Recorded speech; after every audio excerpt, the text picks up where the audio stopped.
ৰাম শ্ৰীৰাম যাক হিন্দু ধৰ্মৰ এজন মুখ্য ভগৱান বুলি গণ্য কৰা হয়। শ্ৰীৰাম যাক ভগৱান বিষ্ণুৰ অৱতাৰ বুলি গণ্য কৰা হয়। শ্ৰীৰাম যিয়ে অযোধ্যাত ৰজা দশৰথৰ পুত্ৰৰূপে জন্মধাৰণ কৰিছিল। শ্ৰীৰাম যাৰ নাম প্ৰত্যেকজন হিন্দু ধৰ্মীয় লোকে দিনটোত এবাৰলৈ হ'লেও লয়। সেই ভগৱান শ্ৰীৰামৰ জন্মভূমিত বহু বছৰ ধৰি কোনো মন্দিৰ নাছিল। মন্দিৰৰ সলনি আছিল এটা মছজিদ, যাৰ নাম আছিল বাবৰি মছজিদ। কিন্তু অৱশেষত অনেক সংগ্ৰামৰ অন্তত ভগৱান শ্ৰীৰামৰ জন্মভূমি অযোধ্যাত ৰাম মন্দিৰ নিৰ্মাণ হৈ উঠিল। আজি আমি অযোধ্যাৰ ৰাম মন্দিৰ নিৰ্মাণৰ বিষয়ে কিছু কথা ক'বলৈ লৈছোঁ। ইমান দিনে অযোধ্যাত ৰাম মন্দিৰ কিয় নাছিল? অযোধ্যাত বাবৰি মছজিদ কোনে কেতিয়া নিৰ্মাণ কৰিছিল? অযোধ্যাত থকা বাবৰি মছজিদটোৰ পাছত কি হ'ল? অযোধ্যাত বাবৰি মছজিদৰ ঠাইত ৰাম মন্দিৰ নিৰ্মাণ কৰিবলৈ কেনেধৰণৰ সংগ্ৰাম কৰিব লগা হৈছিল? আৰু অযোধ্যাত ভগৱান শ্ৰীৰামৰ মন্দিৰ কেনেদৰে নিৰ্মাণ হ'ল?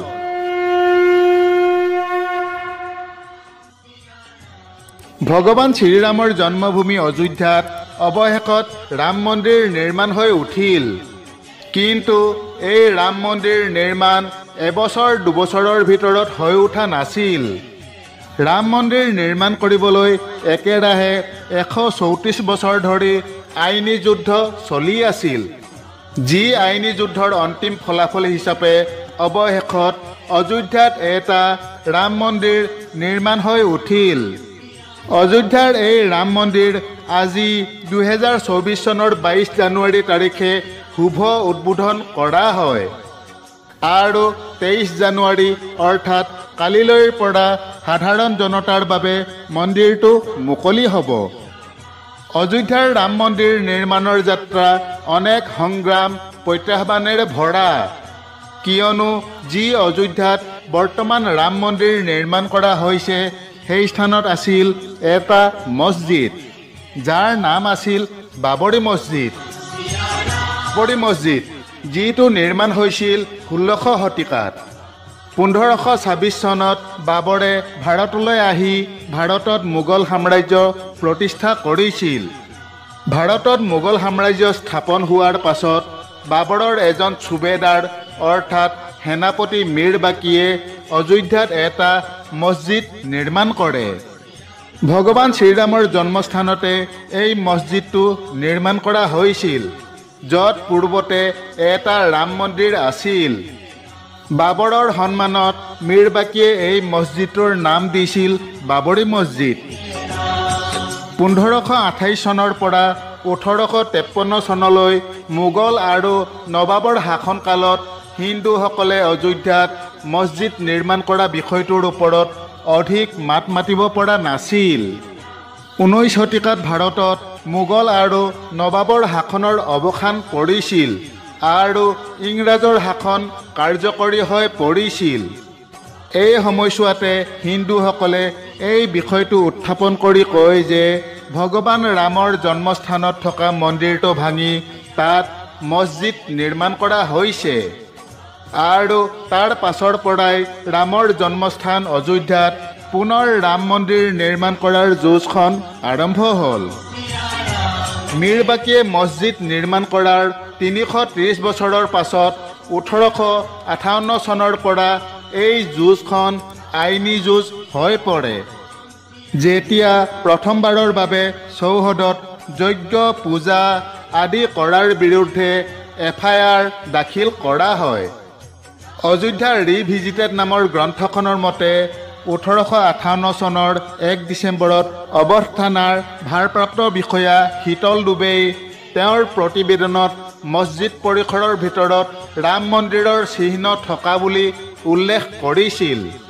তাৰ পাছত সেই বিবাদিত ভূমিৰ ভিতৰ আৰু বাহিৰৰ চৌহদত তাঁৰৰ বেৰা দি হিন্দু আৰু মুছলিম লোকসকলক পৃথকে পৃথকে পূজা আৰু নামাজ পঢ়াৰ অনুমতি দিয়া হয়।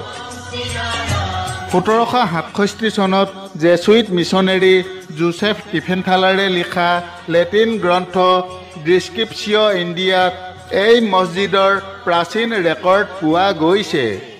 সেই গ্ৰন্থৰ উল্লেখ অনুসৰি অযোধ্যাত ৰামৰ দুৰ্গ বুলি গণ্য কৰা ৰামৰ জন্মস্থানত থকা ৰামকোট মন্দিৰ আৰু মন্দিৰৰ বেদী ধ্বংস কৰি বাবৰি মছজিদ নিৰ্মাণ কৰা হৈছিল। ভগৱান ৰামৰ জন্মভূমিত থকা বাবৰি মছজিদটোৰ প্ৰসংগত হিন্দু মুছলমানৰ মাজত অনেক সংঘাত হৈছিল। 1853 চনত ধৰ্মীয় হিংসাৰ প্ৰথমটো ঘটনা লিপিবদ্ধ হয়। 1858 চনৰ ডিচেম্বৰ মাহত ব্ৰিটিছ প্ৰশাসনে বিবাদিত স্থানত হিন্দুসকলক পূজা অনুষ্ঠিত কৰাত নিষেধাজ্ঞা আৰোপ কৰে।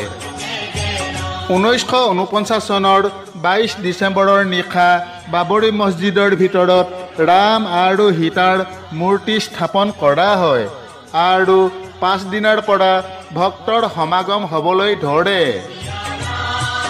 1950 চনৰ ভিতৰত ৰাজ্য চৰকাৰে CRPCৰ 145 নং ধাৰা অনুসৰি মছজিদটো নিয়ন্ত্ৰণৰ অধীনত লয় আৰু তাত মুছলমানসকলক বন্ধ কৰি হিন্দুসকলক পূজা কৰিবলৈ অনুমতি দিয়া হয়।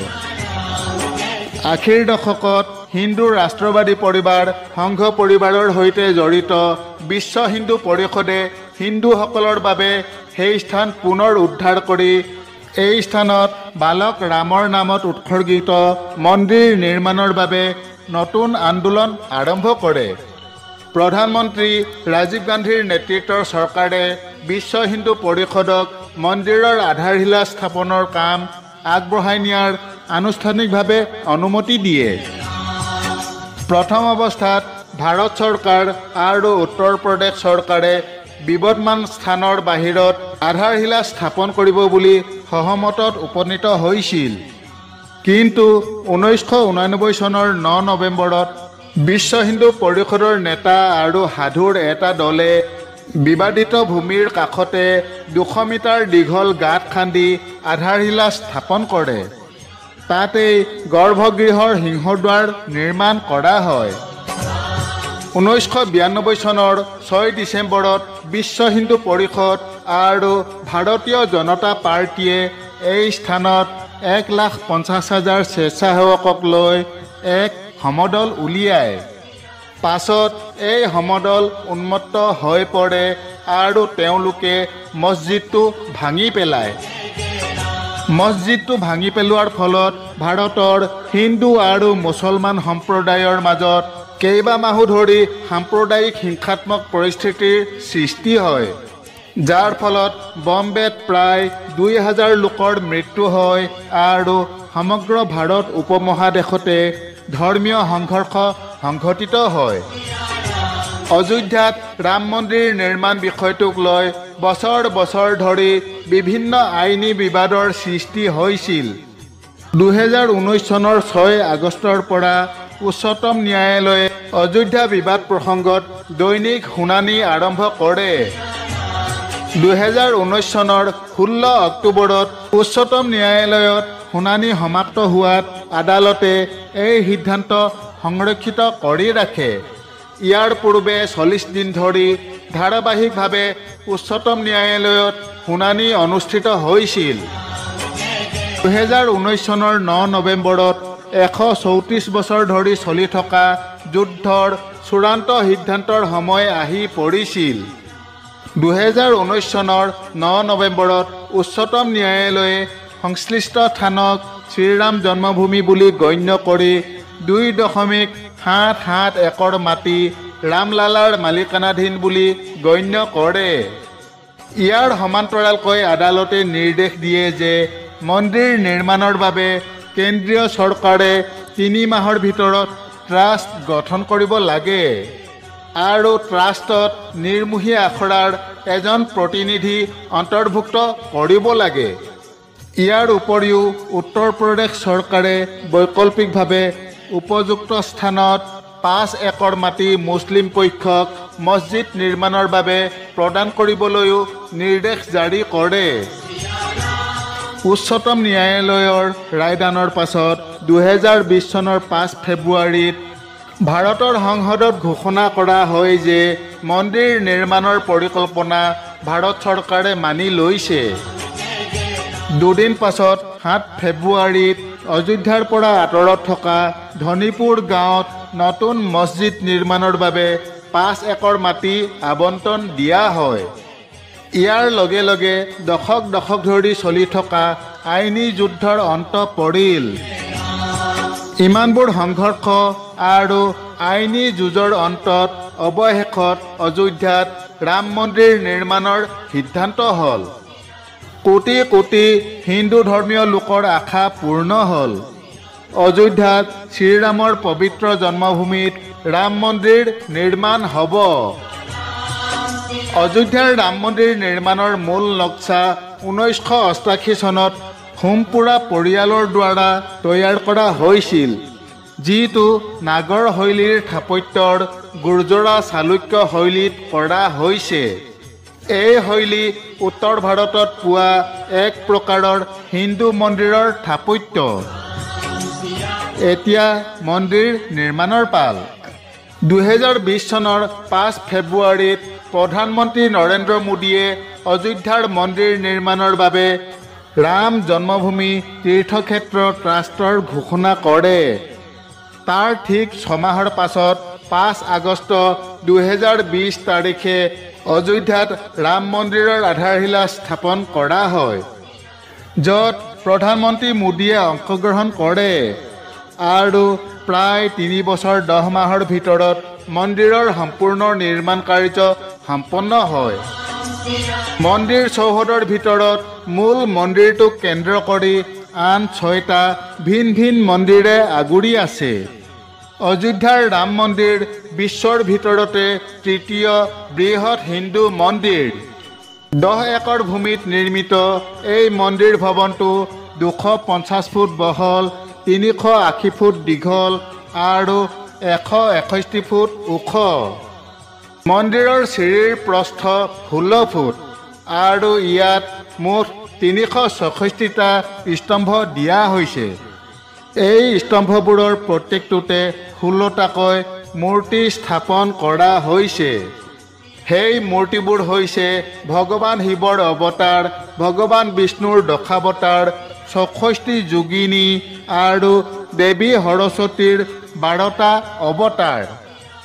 ভগৱান বিষ্ণুৰ বাবে উৎসৰ্গিত মন্দিৰৰ গৰ্ভগৃহ অষ্টকোণীয়া। মন্দিৰৰ 57 একৰ ভূমিত এটা প্ৰাৰ্থনা গৃহ, এটা আলোচনা কক্ষ, শৈক্ষিক গৃহ আৰু সংগ্ৰহালয় সংযুক্ত কৰা হৈছে। মন্দিৰ সমিতিৰ তথ্য অনুসৰি 70,000ৰো অধিক লোকে এই স্থানত উপস্থিত থাকিব পাৰিব। ৰাজস্থানৰ 6 লাখ বলুৱা শিলৰ সহায়ত মন্দিৰৰ নিৰ্মাণ কাৰ্য সম্পূৰ্ণ কৰা হয়। উল্লেখযোগ্য যে মন্দিৰ নিৰ্মাণত লোহাৰ কোনো ব্যৱহাৰ কৰা হোৱা নাই আৰু শিলৰ টুকুৰাবোৰ সংযোগ কৰিবলৈ 10,000 তামৰ প্লেটৰ ব্যৱহাৰ কৰা হৈছে। 134 বছৰ ধৰি চলি থকা আইনী যুদ্ধৰ অন্তত এতিয়া ভগৱান শ্ৰীৰামৰ জন্মভূমি অযোধ্যাত এটা ৰাম মন্দিৰ হৈ উঠিল। আজি 2024 চনৰ 22 জানুৱাৰী তাৰিখে ভাৰতৰ মাননীয় প্ৰধানমন্ত্ৰী মহোদয় আৰু সংঘ সংস্থাৰ মাননীয় অধ্যক্ষ মহোদয়ে মন্দিৰত ভগৱান ৰামৰ অভিষেক কৰি ৰাম মন্দিৰৰ শুভাৰম্ভ কৰে আৰু কালিলৈ 23 জানুৱাৰী তাৰিখৰ পৰা সাধাৰণ জনতাই এই মন্দিৰটোৰ দৰ্শন কৰিব পাৰিব। বান্ধৱসকল, এয়াই হৈছে ভগৱান শ্ৰীৰামৰ জন্মভূমি অযোধ্যাত ৰাম মন্দিৰ নিৰ্মাণৰ বিষয়ে এক সংক্ষিপ্ত কথা।